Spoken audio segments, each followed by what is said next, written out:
Doctor সাহেবকে আমার সালাম আলাইকুম। মনোজ কেদার আমার নাম, আমি চাকরি করি।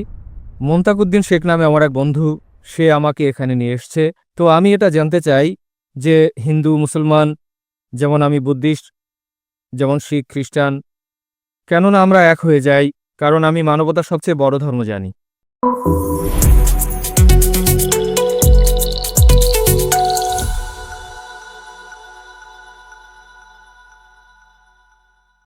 ভাই বললেন যে আপনি বুদ্ধিস্ট, আর জিজ্ঞেস করলেন যে কেন আমরা হিন্দু মুসলিম শিখ খ্রিস্টান বুদ্ধিস্ট এক হই না।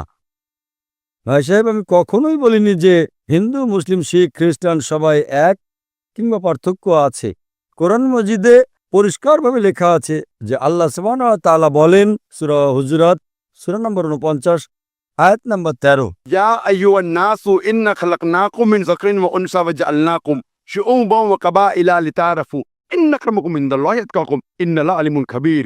হে মানুষ, আমি তোমাদের এক পুরুষ ও এক নারীর জোড়া থেকে বানিয়েছি এবং তোমাদের বিভক্ত করেছি, ভাগ করেছি বিভিন্ন গোত্র এবং বংশে, যাতে তোমরা একে অন্যকে চিনতে পারো। এমন না যে একে অন্যকে ঘৃণা করবে। এবং তোমাদের মধ্যে সবচেয়ে উত্তম হলো সেই ব্যক্তি যে আল্লাহর প্রতি ঈমান এনেছে, যে খোদাভীতি রাখে, যে পরেজগার। কোরআন মাজিদে স্পষ্টভাবে বলা হয়েছে যে সকল মানুষ এক। আল্লাহ সুবহানাহু ওয়া তাআলা মানুষকে বড় কিংবা ছোট বানান নাই আর্থিক দিক দিয়ে, লিঙ্গের দিক দিয়ে, বর্ণের দিক দিয়ে, জন্মগতভাবে। কিন্তু বলা হয়েছে সবচেয়ে উত্তম হলো সেই ব্যক্তি যার রয়েছে তাকওয়া, যে পরেজগার।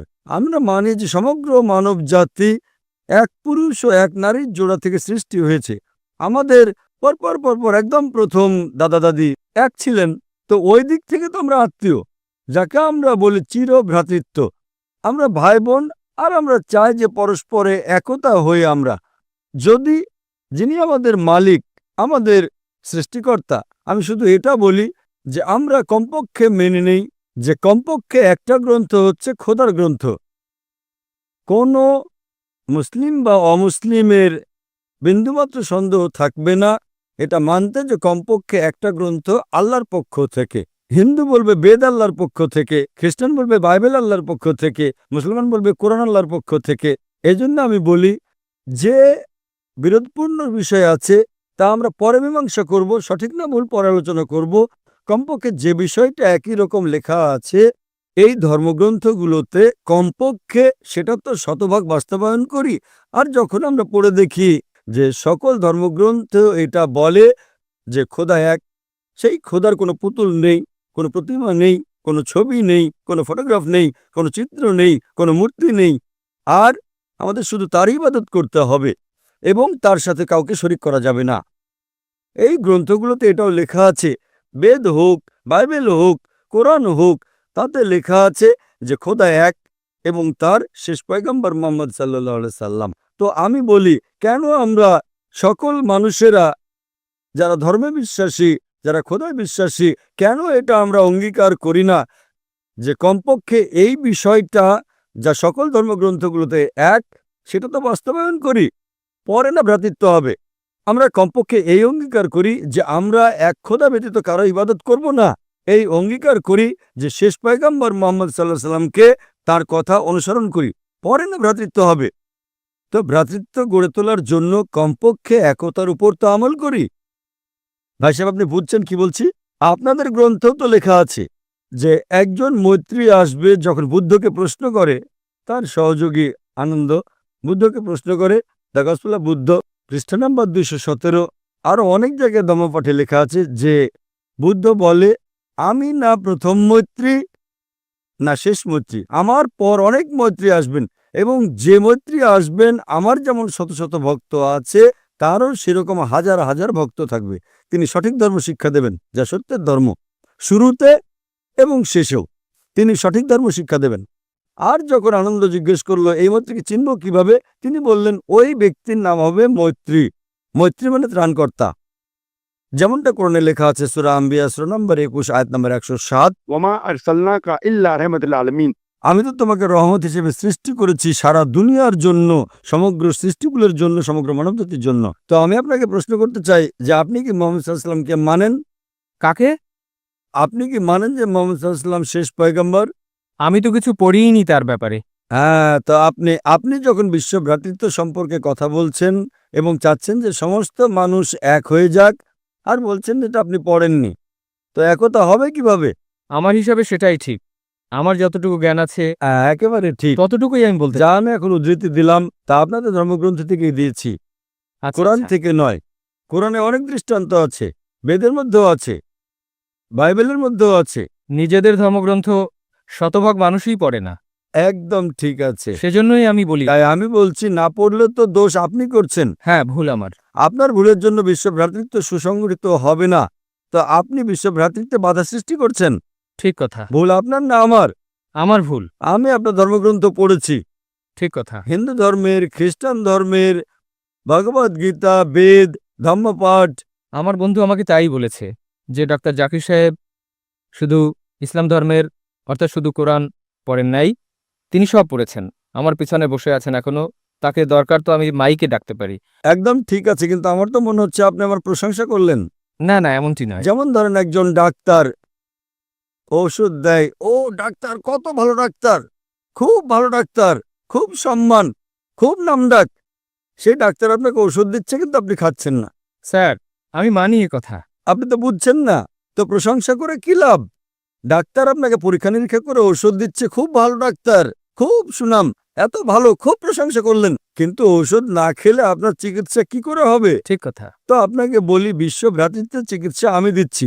আপনি মানেন যে খোদা এক এবং সেই খোদা ছাড়া কোনো মাবুদ নেই, তাকে ছাড়া আর কারো ইবাদত করা যাবে না, এবং মানেন যে শেষ পয়গম্বর মোহাম্মদ সাল্লাল্লাহু আলাইহি সাল্লাম। তো এটাই চিকিৎসার শুরু আপনার। আপনি তো চান আপনার চিকিৎসা এবং বাকি মানুষের চিকিৎসা হোক। আমার আরও একটি ভুল ধারণা দূর করে দিন। হ্যাঁ, ইনশাল্লাহ, একটা নয়, দুটো দূর করে দেবো। 18 বছর আগে জি হ্যাঁ। যখন দ্বন্দ্ব হয়েছিল হিন্দু মুসলিম, আচ্ছা, এমন কেন হলো? হিন্দু মুসলমান দ্বন্দ্ব কেন হয়? একদম।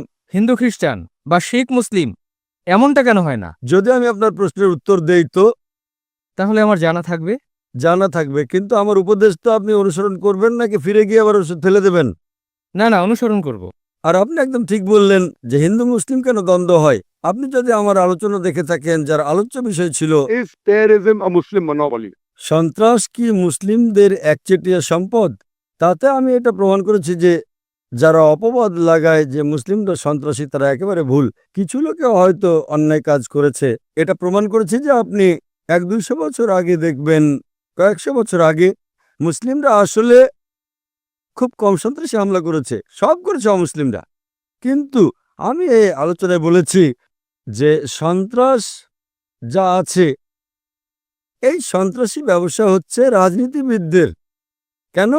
কারণ রাজনীতিবিদরা চায় ভোট ব্যাংক, তারা ভোট ব্যাংক চায়। যদি আমি ভোট চাই, তাহলে আমি কি করব? এমন একটা পরিবেশ সৃষ্টি করব যাতে ভোট ভাগ হয়। আপনারা জানেন কত হাঙ্গামা হয়েছে বোম্বেতে, গুজরাটে, বাবরি মসজিদের।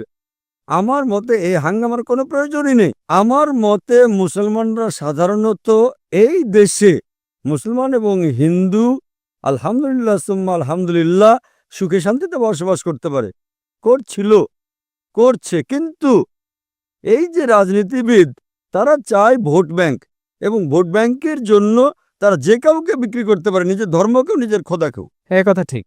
যে কোনো রাজনীতিবিদ, যে কোনো ধর্মের, সব কিছু বেচতে পারে, কিছু হয়তো ছাড় দিতে পারে, 5% সিট যাচ্ছে, সব বিক্রি করে দেবে। এবং আপনারা দেখেছেন এই দেশে, হিন্দুস্তানে সবচেয়ে বেশি যদি ধর্ম বিষয়ক কোনো হাঙ্গামা হয়, তা হিন্দুস্তানে হয়েছে। কেন? কেননা 60 বছর আগে ব্রিটিশ, ইংরেজরা এই দেশে রাজত্ব করত। সেটা কিভাবে? তাদের একটা নীতি ছিল divide and rule. Divide and rule, ইংরেজ তো চলে গেছে, কিন্তু তাদের নীতিটা এখানে রেখে গেছে।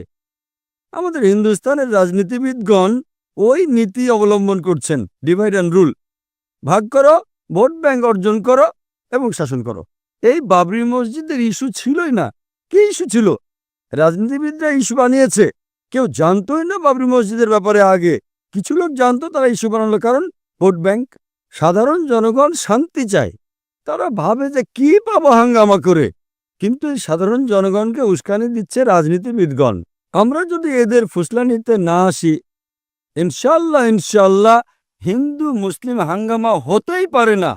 আপনি আমাকে বলেন, এত যে মানুষ, এই যে লক্ষাধিক লোক, আপনার ভয় লাগছে এখানে? না না, একদম না। মাশাআল্লাহ, এত লোক, যদি আপনি কোরআনের বিরুদ্ধেও কিছু বলেন, আমার বিরুদ্ধেও কিছু বলেন, একটা লোকও আপনার বিরুদ্ধে আঙ্গুল তুলবে না। না আমরা উঠাতে দেব না কেউ উঠাবে। এটাই হচ্ছে আমাদের ধর্ম। সাধারণত আপনারা দেখবেন ধর্মীয় কোনো আলোচনা যখন হয়, অনেক প্রশ্নোত্তর পর্ব হয়, আমিও অনেক আলোচনায় গেছি। হিন্দু ধর্মগুরুদের, খ্রিস্টান ধর্মগুরুদের প্রশ্ন করার সুযোগই তারা দেয় না। না, দেয় না। প্রশ্ন হবে তো ঘরে। আরে কেন ভাই, যদি আপনি আলোচনা করেন তো আমার অধিকার আছে আপনার কথায় একমত হওয়ার বা আপনার কথা না মানার। ওনাদের ভয় যে জনসমক্ষে প্রশ্ন করা হলে তাদের ভাণ্ড খুলে যাবে। এটা আমারও জানা আছে যে প্রশ্নোত্তর পর্ব হলে আমারও ভাণ্ড খুলে যাবে, কিন্তু আমার ভাণ্ড পরিষ্কার। إن الدين عند الله الإسلام. আমাদের ভাণ্ড পরিষ্কার। শুধু এই ধর্ম, আল্লাহ তাআলা বলেন সূরা আলে ইমরান সূরা নম্বর 3 আয়াত নম্বর 19, إن الدين عند الله الإسلام. শুধু সেই ধর্ম যা আল্লাহ তাআলার কাছে গ্রহণযোগ্য, তা হচ্ছে খোদার ইচ্ছা অনুযায়ী তুমি চলো। এবং যতই আপনি প্রশ্ন করবেন ততই আপনার বিশ্বাস বাড়বে যে এটা সত্য ধর্ম। আমরা যদি অঙ্গীকার করি যে রাজনীতিবিদরা যে উস্কানি দেয়, সেই উস্কানিতে আমরা আসবো না, ইনশাল্লাহ শান্তি থাকবে।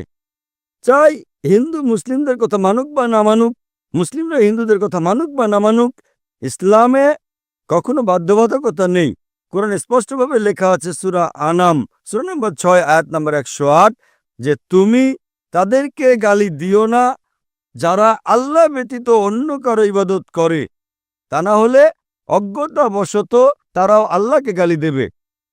আমাদের অন্য ধর্মের যে মাবুদ, তাদের গালি দেওয়ার অধিকার কারো নেই, আমরা শুধু বোঝাতে পারি। তা আমার মতে এই দাঙ্গা ফ্যাসাদ এর অধিকাংশ মানে 99% আমার মতে করে রাজনীতিবিদরা, সেটা আমেরিকা হোক বা ইউকেতে হোক অথবা ইন্ডিয়ায় হোক। যদি আমরা তাদের ফুসলানিতে না আসি, এমন রাজনীতিবিদ তৈরি হবে, আমরা এমন একটা পরিবেশ তৈরি করব, সত্যের জন্য ভোট দেখ বা না দেখ, ইনশাআল্লাহ সুখ থাকবে এবং শান্তি থাকবে, আর আমরা একে অন্যের সাথে সদ্ব্যবহার করতে পারবো। আশা করি উত্তরটা পেয়েছেন। ধন্যবাদ।